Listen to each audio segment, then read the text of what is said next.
बंद हो काठ फाट जाड़ी रोसे कर चलू आज्ञा खाइबू तो नहीं पेट को रोजगार बंद हेल्ले चलो कि खाइबू ना नहीं पेट को मरिया कथा कौन आए कौन आदि गैस नथिबो लोक खाइबू। भुवनेश्वर रास्ता कड़ जलखिया दुकान हो कि बड़ बड़ रेस्टोरेंट सबुठी एवं देखा गैस रो कृत्रिम अभाव। तो चलतु पचारि बुझा एमती एक जलखिया दुकानी को से कौन क्यों परिस्थिति पड़ी गैस किणवा को हैरान होती गैस दर बढ़ी प्लस गैस तो बुकिंग ना गैस तो अभाव अच्छी ब्लैक रे किनले 3000 टका गैस नौछंती आमे 3000 टका तो किनी पारबुनी बहुत हैरान होउछु आ स्टोव पर बाध्य ही करबो कोन ए होउची कथा आउ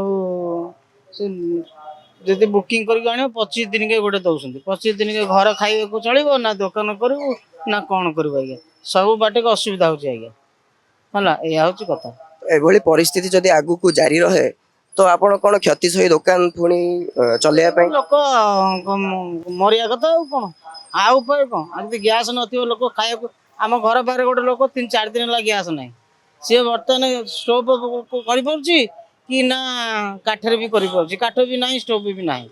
तेणु बहुत हईराण रे सी चलुछंती एमती कौन करा जीव आज्ञा। तो आपण एई जो समस्या समाधान पाई सरकार पाखरे किछि दाबी रखिया चाहउछंती कि दाबी कौन रखू देदेले आज्ञा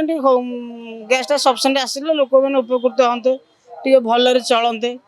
सरकार को आज्ञा भगवान को आशीर्वाद करते सरकार उपर लोक मैंने भल रही सुविधा हाँ आज्ञा या हूँ कथा। गैस तो एबे आपण पाखरे नाही कहउछंती केमती पुणी बनउछंती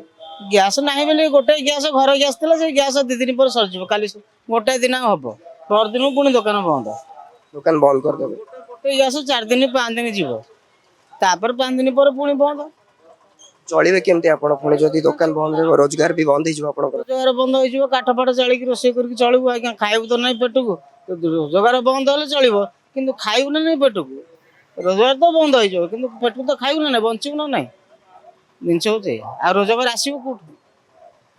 बहुत बहुत धन्यवाद हम सहित जोड़ी होता तो आप देखिपे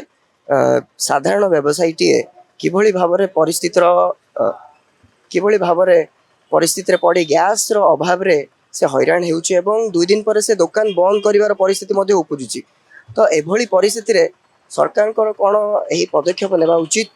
कि एभली परिस्थिति को मुकाबिला करिया पई से माने सठिक परिमाण में गैस मौजूद करवा दरकार एवं जदि यह न करा जाए तेबे आगामी दिन में लोक मान किभली हैरान पर सम्मुखीन होबाक पड़ो से विषय आम तथ्य देवाई वीडियो जर्नलिस्ट दीपक सहित अभिजित फोकस प्लस।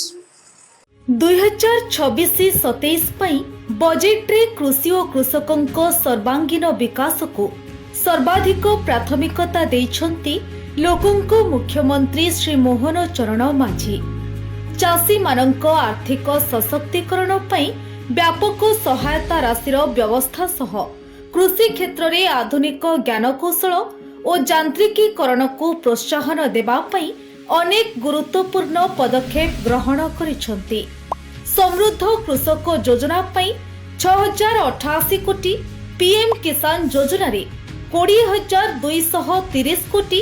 कृषि यांत्रिकीकरण एवं कृषि उद्योग पई 841 कोटी और श्री अन्न अभियान पई 400 कोटी टंकार व्यय बराद करा जायछि। एही बजेट अधीन रे पुष्टि शस्यर चाष और व्यवहार को वृद्धि करने सहित ग्रामीण अर्थनीति को सुदृढ़ करी ओडिशार प्रतिटी कृषक परिवार को एक समृद्ध और आत्मनिर्भरशील भविष्यत प्रदान करने को लक्ष्य रखिछंती लोकंक सरकार।